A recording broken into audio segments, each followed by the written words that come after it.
A socio-economist in the country has noted that the increase in monetary policy rate announced by the Bank of Zambia BOZ Governor Dr. Danny Kalialia earlier today will make some relatively costs as credit finance could become extremely difficult to access. Kelvin Chisanga says it has been observed that the decline of overnight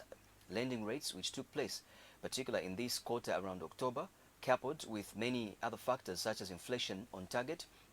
caused the Monetary Authority to increase its policy rate with a fractional margin of 0.5% from 8.50% to 9.0%. Mr. Chisanga says thus is likely to see some negative effects highly characterized on the supply cost of financing of business projects, adding that he hopes that importation won't keep raising up Kwacha's currency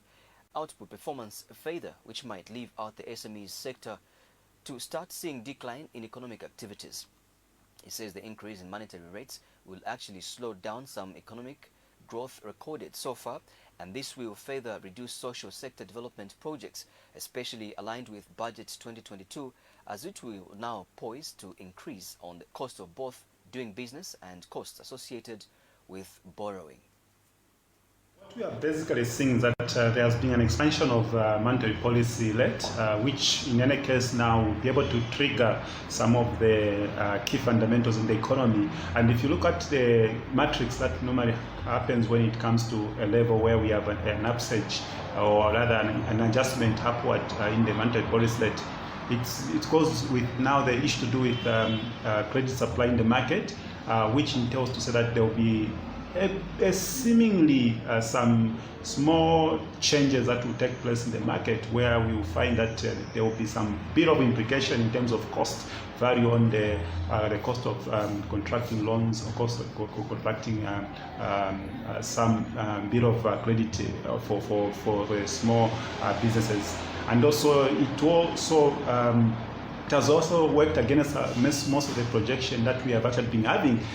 mainly because there has been a target on the inflation side of things, and also it's lying in pair with the 2022 budget, which is actually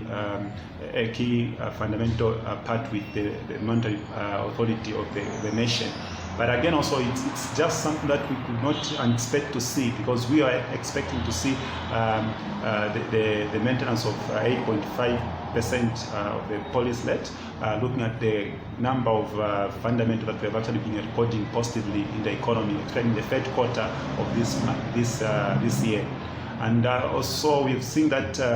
it is an issue also that has to be concerned with the performance of the Kwacha as well, as we are going to see how it's going to relate to looking at the way it has been pegged, putting a lot of constrained measures on the part of the SME players in the market. But obviously we know that on the positive side, we are going to have portfolio investors who are going to see this attractive, because obviously when you raise the policy rate, it also factors in a good participation on the portfolio investors as well. But by and large, the bottom line is that we're going to see the cost of finance credit going up extremely difficult for some of the... Just now take our first set of commercials, more news after.